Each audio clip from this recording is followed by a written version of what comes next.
early hours of 26 February, multiple Indian formations closed in at different sectors. The PAF's response was immediate. I am painting 4 high-speed aircraft near international border in Fasilka sector. The activity is also developing in south as well. Hot pepper shift for Fasilka sector. Copy, sir. Hot scramble, hot scramble, hot scramble.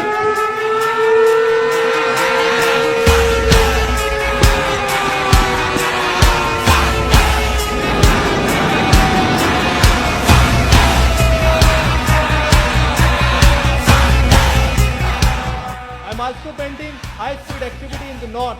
Divert cap or line of control. With PAF fighters closing in, 6 Indian Mirages turned back. Once they met with Pakistani CAPS patrol, they could not have the courage to actually carry out what they thought they were actually going to carry out. While formation of 6 Mirage 2000s released their glide bombs near line of control, committing airspace violation of around 2 to 3 kilometers as they turned back. Pakistan's airspace.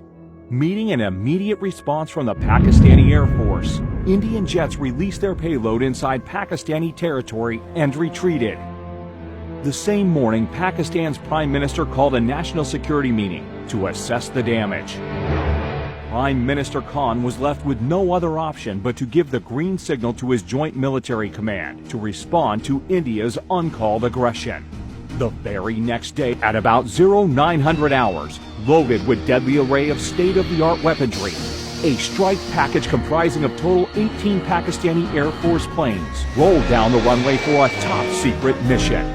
The senior who briefed us, the opening sentence was, "Gentlemen, you are the luckiest guys." The strike package comprised of Mirages for ground strike, along with Pakistan's indigenously built JF17 Thunders, with the top cover of AWACS and electronic warfare aircraft, as well as fighter suite. In just under 32 hours, a mission was underway that would demonstrate Pakistan's will and resolve, with clear message that violating airspace of nuclear-armed country is an act of war.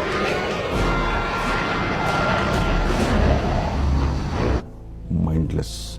Prime Minister summoned national security meeting the same morning. The violation of Pakistan's territorial integrity was apparent. Balakot is Pakistani territory by all measures and by all thinking. The response will come at the point and time of our choosing. There was consensus that the response had to be as measured and controlled as possible. The PAF, who was well prepared for a whole range of targeting options, was given the go-ahead by the country's Prime Minister. On the very next day, brief commenced early in the morning at an undisclosed airbase. We carried out a detailed brief in which we discussed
Breakfast, we approached on the morning 9 o'clock of 27th February.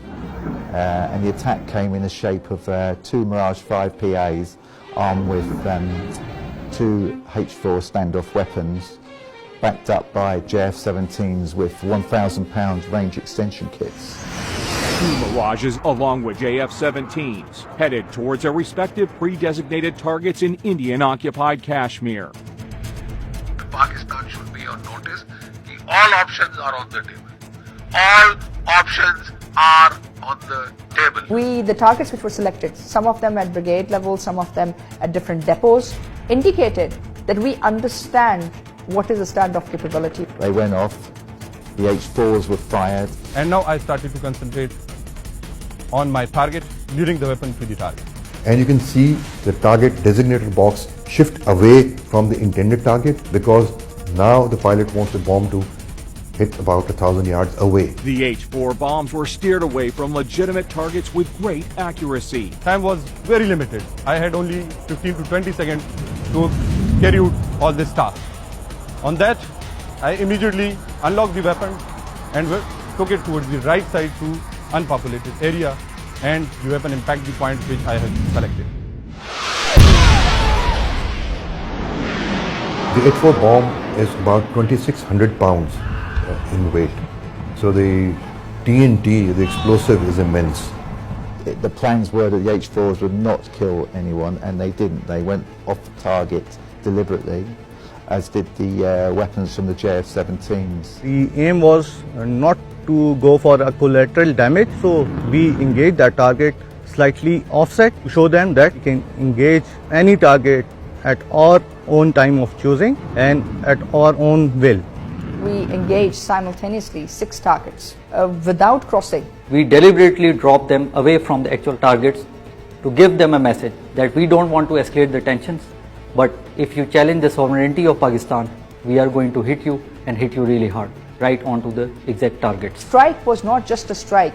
It meant that you had so much confidence in your offensive team that you knew that they will hit the targets, carry the precision, send the message across, will overwhelm Indian defenses, overwhelm Indian radar capability, and at the same time be prepared for a counter response from India. PAF's ground strike had, meanwhile, rung alarms on the Indian air defense radars, and patrolling Indian fighters were directed to intercept them. My job was to protect and provide coverage to the striker aircraft, whose job was to go and deliver the weapon in the enemy territory. Formation from PAF's fighter sweep was vectored towards 2 approaching IAF fighters. There were actually 2 Su-30s in this sector, and as we say in our profession, they were grinding 1+1 at certain altitude. Working at the rear of the PAF strike package were PAF's early warning and electronic warfare aircraft. You've got to understand that the communications between all the Indian Air Force aircraft would have been jammed. It must have been pretty difficult out there, up in the air, not knowing what was going on. There was confusion all around in the enemy's flanks. They were running here and there, they were hiding behind each other's tail. Gambler 1, confirm picture copy. Picture copy, target all. Confirm, clear to engage. The moment one of them, in state of confusion, came into a situation where he could have been a threat to the strikers, I engaged him. After sampling the target data and confirming valid firing parameters, squadron leader Hassan fired air-to-air missile. Clear to engage. Gambler 1, Fox 3 off the group. Su-30 is not an ordinary aircraft. It is a multi-role, almost a 5th generation platform. It is perhaps one of the best strike aircraft you can think of. Soon after the shootout, all hell broke loose in the Indian camp. This guy who's number 1 was actually shot by myself. He just turned back and ran away like anything. There was also 2 Mirage 2000s, which the pilots claimed there was some issues with the radars, allegedly. They then pulled out. They had everything that they had that particular day because they were expecting Pakistan Air Force to respond. After having bombed a part of our piece of our geography, they knew what the Pakistan Air Force was going to do to them in the next couple of days. An IAF Mi-17 helicopter was scrambled for a search and rescue mission of downed Su-30 MKI. But in the chaos, it was taken for a hostile unmanned aerial vehicle by the Indian Air Defense Unit at Srinagar, who fired a surface-to-air missile at it, leading to a case of horrific fratricide. No command and control, no ability to discern what was the real target. It was not the target. But a battery commander sitting there was probably looking for solutions and didn't have those solutions. The helicopter crashed near Budgam in the Indian-occupied Kashmir, killing 6 aircrew.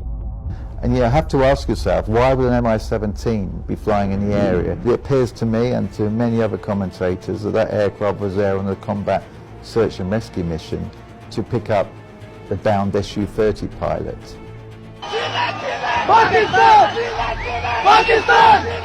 Pakistan! In the ongoing fracas, the patrolling Indian formations dispersed. 5 MiG-21 Bisons of number 51 Squadron were scrambled successively from Srinagar. One of these Bisons was flown by a senior Indian pilot, Wing Commander Abinadan, who soon after takeoff was deprived of situational awareness by the PAF's EW aircraft in the air. The jamming aircraft, which did a superb job, absolutely superb job jamming the communications of the Indian Air Force. Primarily, he couldn't hear the instructions from the ground controller at all. As soon as we picked up some of their jets crossing the LOC, we executed as per our plan. Target aggressor 1, declared group about to cross LOC.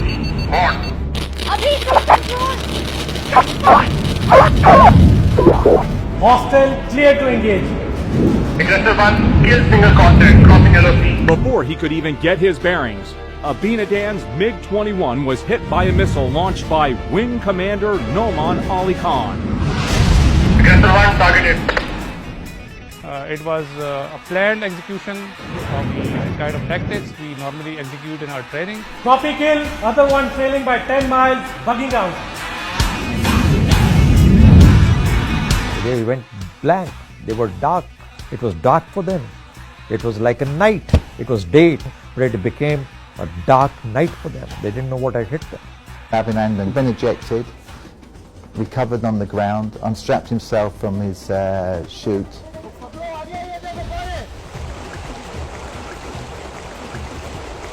And some vergers came across Megan. Ultimately, the Pakistani army came along and took him away. An airstrike on Pakistan-controlled Kashmir. Indian officials say Pakistan has shot down 2 Indian Air Force planes. The Pakistani military shot down 2 Indian jets today after they crossed the disputed border in Pakistani military Kashmir. also says its warplanes carried out airstrikes inside India. Very capable operation, which opened the eyes up many in the West. The big story breaking this morning, an F-16 of the Pakistani Air Force shot down a Sukhoi 30 MKI, the latest of India's Air Force. I found on the news that the Pakistan Air Force shot down a MiG-21 Bison and an Su-30 MKI. So I remember being absolutely gobsmacked. Though my ground crew, of course, not knowing what mission I was on and what has happened in the air, there was inquisitiveness in his eyes, which I could spot. He saw one missile missing of mine, but out of the professionalism, he never asked me. And out of the professionalism, I wasn't very excited to tell everybody that this is what has happened. All we did was land our aircraft, sign those jets back, come back to the debrief and prepare for the next day. Prime Minister Imran Khan announced his decision to repatriate Wing Commander Abinadan to India as a gesture of peace to de-escalate the tension between the two neighbors. As a peace gesture, It was an excellent gesture, very good. And how on earth could the Pakistani Air Force of bloody Indian Air Forces know so well? And it's all down to the fantastic training. To the briefing, to going to the aircraft, starting it up, going in the air, it was so professional. And of course, I owe it back to the institution, to the training that we have been provided with. I've been to Pakistan Air Force many times, and I have to say the training is constant. I think 26th and 27th of February very clearly indicated that Pakistan is capable of not only handling an offensive operation inside Pakistani territory with Pakistani defensive measures, but is also capable of carrying out a counter-offensive at will, at discretion, and in broad. And if they will cross Pakistani territory, it will be taken as an act of war, and Pakistan will respond back. Modern combat is like an orchestra. Every piece must play its part at the right time. And when that happens, you get a symphony. So you got to make this symphony function and work together to produce the most beautiful music that you can see. 27th February was that day when an excellent, beautiful music was played by the Pakistan Air Force for the people of Pakistan.